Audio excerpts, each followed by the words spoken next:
Training was over. A regiment of Marine Corps artillery stands its last inspection in the Pacific before shoving off for combat. Combat troops have always christened the weapons they fight with. So when an Iron Lady named 105mm Howitzer Model M2A1 answered roll call as Glamour Gal, she wasn't just part of another section in G Battery anymore. 10 men and a gun had become a team of 11. There was the section chief, Sergeant Pipes from the Louisiana Bayou country, and the gunner, an ex-farmer named Bill Smith, Jr. Big Stoop Simulovich, a Wall Street clerk, fired Glamour Gal, and the loader was Chief Jefferson, a Choctaw Indian. There was Furman Alfonso Martinez out of Old Spain by way of Montana. And from Coal Valley, Pennsylvania, a one-time welder named Tom Hanby. There was Tommy Bratcher, ammo passer, who dreamt of raising Herefords back in Tennessee. And Tex Kuhn, who came, strangely enough, from Texas. Chris Benke, the Dutchman from D.C., with post-war plans in South America. And the old man of the outfit, Pop Reynolds. These were the ladies' escorts. They had bullied her and babied her from Camp Pendleton to Pearl Harbor. And while they often wished she'd looked like the portrait painted on her shield, they were proud of her. When the order finally came to shove off, everybody knew where they were going. Truk, Formosa, Malaya, French Indochina, every place from Tokyo Yacht Basin to Bremerton Dry Dock. They all had the straight dope except Glamour Gal. From here on out, the division would be in its combat phase. Many of the men were already veterans, and many had never smelled powder burning except on the range. The guns were arsenal tested and tried in the field, but the ultimate proving ground of men and guns together would be the battlefield, the secret destination sealed in the fighting orders of the task force. Down in the stuffy hold of a transport, the artillerymen were just passengers, bored, breathing last week's air, and reading the print off last year's magazines, swapping lies about their hometown girlfriends, and comparing the artistic merits of oceanside tattooing with that of Honolulu. But mostly they wondered where they were going. One morning they found out. The captain gave them the scoop, showed them their objective. It was the island of Iwo Jima in the volcano group, a godforsaken rock somewhere between the devil and the Dutch East Indies. He showed them Green Beach, where George Battery would go in. He showed them where Glamour Gal would fire her first shot in anger. He showed them where some of them would die.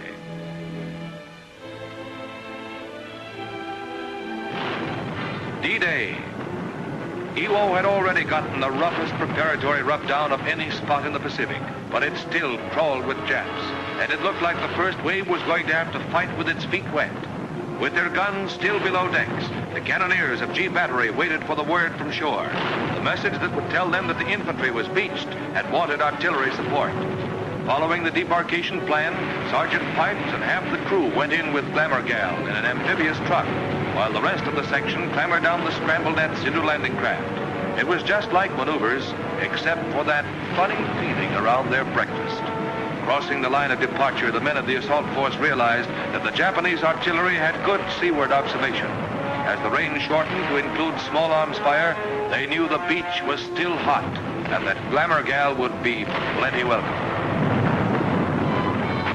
Running a hellfire of sniper shots and mortar bursts, G Battery hit Green Beach. It was shin deep with soft volcanic ash that rendered most towage vehicles inoperable. There was no time to deploy inland. The order was to set them up on the beach, which is already cluttered with traffic and supplies. It was exposed and enfiladed, but the infantry was in trouble. And as quick as they came ashore, the guns were met by their crews, moved a few feet, and registered on their first combat target, menacing Mount Suribachi, the main observation post of the Japanese defense system. Glamour Gal fired her first shots like a veteran. There wasn't much to it, no mathematical searching for an invisible target. She rifled them right over the heads of the infantry, almost point-blank range. The whole battery was in there pitching, and up on the rock, the Japs could practically look down our barrels and read the fuse settings.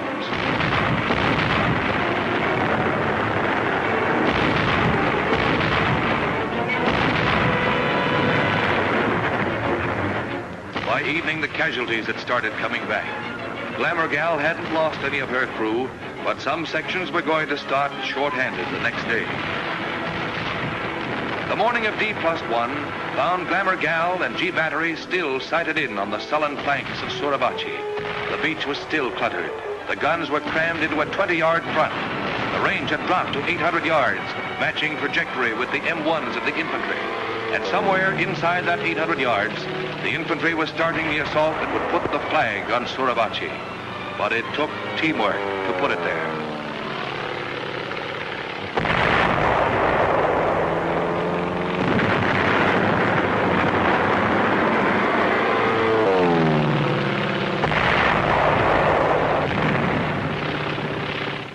As the firing data reached her pit, Glamour Gal slammed her 33-pound projectiles into the caves and ledges of the big rock. But the ammunition supply had to be constant, incessant. It came in a rotating flotilla of ducks and Amtraks and was dispersed in safe, separate, and convenient plants out of reach from Suribachi. There was more fire pouring into that extinct volcano than ever came out of it when it was active. The mountain fought back. But gradually the planes and ships and guns filled out the battle pattern that would end with Mount Suribachi once again, an extinct volcano.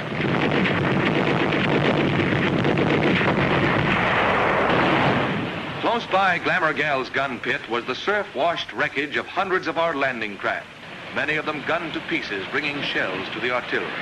When they were hit, the debris wounded our gunners. The litter of derelicts made subsequent landings dangerous, but we owned the beach, an unshakable foothold on Iwo Jima. With the southern spit of Iwo in our hands, we still had to blast the Japs from the remaining 3/4 of the island. The action was moving northward toward the Jap-held airfields, and there was no rest for G Battery.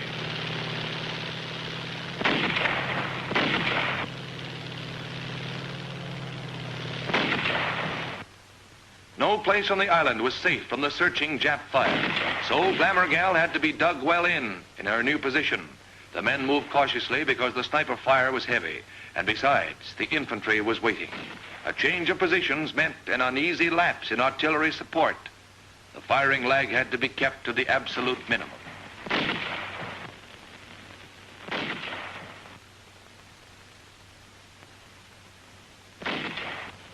The enemy was expert at infiltration, and local security was important. While Glamour Gal was digging in, her little sisters carried the ball. Traditional to the Marine Corps, the highly mobile 75mm pack howitzers delivered continuous fire to the north in the face of heavy losses from Jap counter-battery fire.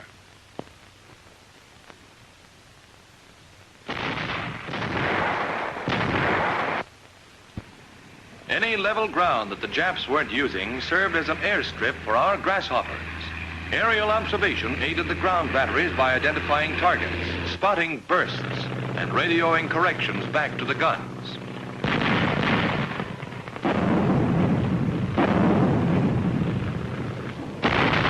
At the southern approach to the first airstrip, another battalion of 105s was set up on Glamour Gal's flank. Since the afternoon of D-Day, these two outfits had shared range and target. When Glamour Gal was properly emplaced in a well-protected pit, her alignment was checked. All guns in the battery had to be as parallel as an aiming circle and a lieutenant's mathematics could make them.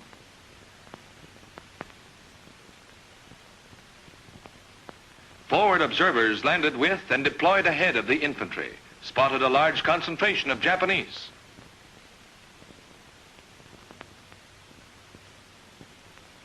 They phoned the target data back to the Regimental Fire Direction Center, who would pass it down to battalion and battery positions. From the front to the gun pits, the Japanese troops and installations traveled down the chain of artillery command, acquired a jumble of grids and decimal points, and emerged at G Battery as a fire mission.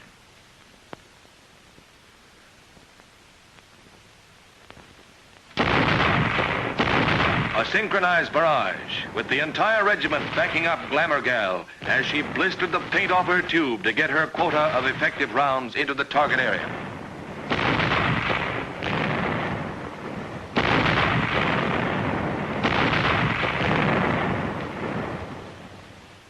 The forward observers kept each section supplied with fire data. On this mission, the gun crews couldn't observe the effect of their own fire, but they knew that within 25 yards of every one of their bursts, no Jap could live.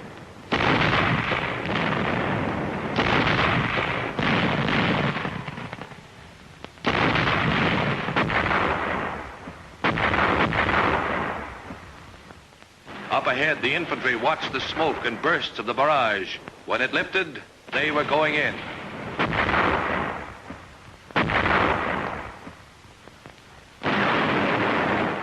The area neutralized, our riflemen moved in, but the Japs had managed to pull a few of their cliffside guns back out of our barrage. Enemy mortars and artillery were still zeroed in on the path of our advance. Rocket and tank teams delivered direct artillery and flame against the fortified ridges and into the firing ports and embrasures of the Japanese caves.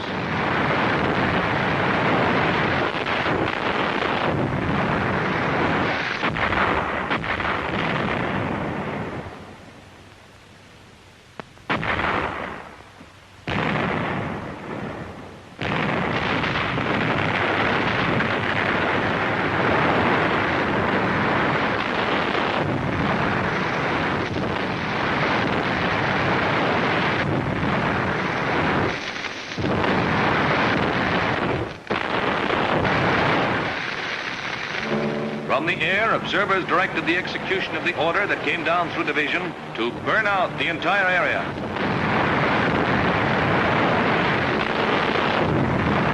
A lull in the fire requests meant no rest for the gun sections. Glamour Gal had to be cleaned and ready for the next mission the infantry might call for. And the ammunition had to be unpacked during spare moments, for there would be no time when the firing started. Whenever possible, it was prepared in advance as well. The shell casings were loaded with powder bags, the number depending on the probable charges to be used. On the projectiles, fuses had to be set for everything from super quick to come next Sunday. Everything was prepared swiftly and with mathematical precision. Anything else might mean the loss of seconds in serving the guns, and seconds counted on Iwo Jima, where the Japanese, in the desperation of their last ditch, were pouring everything they had into our lives. They tried to stop us. The air was full of hot iron and purple hearts. Our advance continued northward.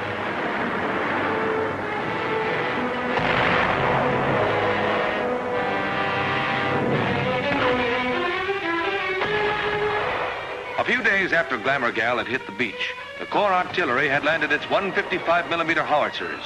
Not as fast or as mobile as the 105s, they had greater range and destructive power, and they were just the answer to the long-range Jap coastal guns.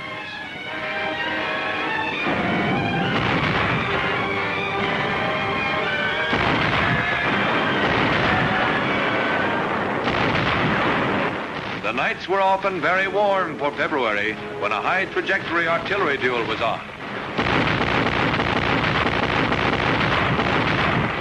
It was give and take until the Japs sent a lucky shot into the division ammo dump.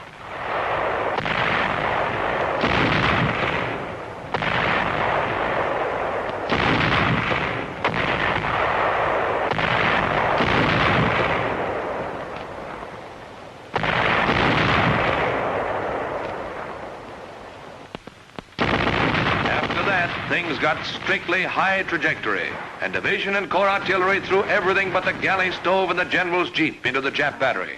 In the morning, the Japanese guns were scrap iron. All over the island, the enemy defenses were crumbling.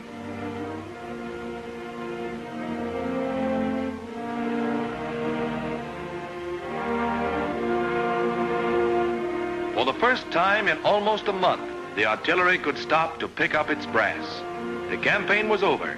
After 28 bloody days of fighting, the name of Iwo Jima went into the battle honors of 3 Marine divisions and into the glorious traditions of the United States Marine Corps. Glamour Gal was now a veteran. It had taken a paintbrush to name her and 28 days of blood and fire to baptize her.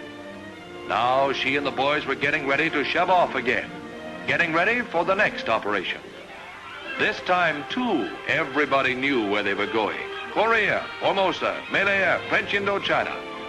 But they didn't know that their next landing would be on Japan itself. They didn't know that inside of 7 months, the war would be over, and that Glamour Gal's next mission would be as a policeman's club to help keep order in Greater East Asia.